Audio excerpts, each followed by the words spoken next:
देखिए हर खबर यहीं पर। सब्सक्राइब कीजिए TV9 भारतवर्ष।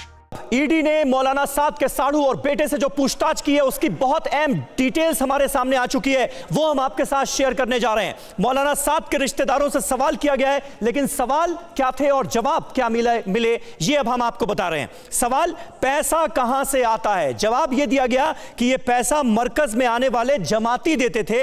हम किसी भी तरह के मनी लॉन्ड्रिंग में शामिल नहीं है, क्योंकि देखिए मनी लॉन्ड्रिंग का ही इल्जाम है, मनी लॉन्ड्रिंग का ही आरोप है मरकज पर, मौलाना साद पर। इसलिए पहला सवाल यही पूछा गया कि पैसा कहां से आता है। जवाब दिया गया कि हम मनी लॉन्ड्रिंग में शामिल नहीं है, पैसा जमाती देते हैं।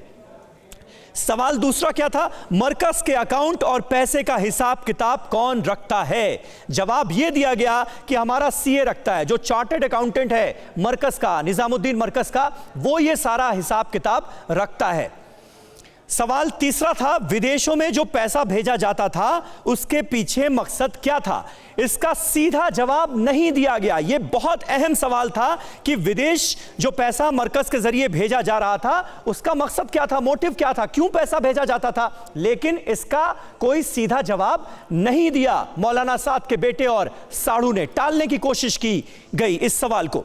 पैसों के हिसाब किताब में मौलाना साद का कितना दखल होता था? जवाब इसका क्या मिला? उन्हें जानकारी दी जाती थी, क्योंकि मरकज के अमीर वो हैं। यहां पर आमिर लिखा हुआ है, लेकिन अमीर दरअसल कहा जाता है, और इसको लेकर भी हालांकि काफी विवाद रहा कि अमीर क्यों कहा जाए, और इसको लेकर तबलीगी जमात का एक धड़ा अलग भी हो गया था।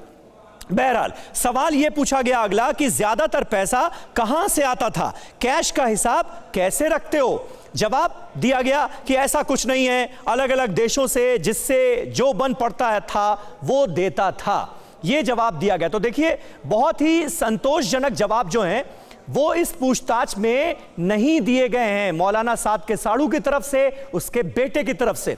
परवाह देश की, सोमवार से शुक्रवार रात 10 बजे TV9 भारतवर्ष पर।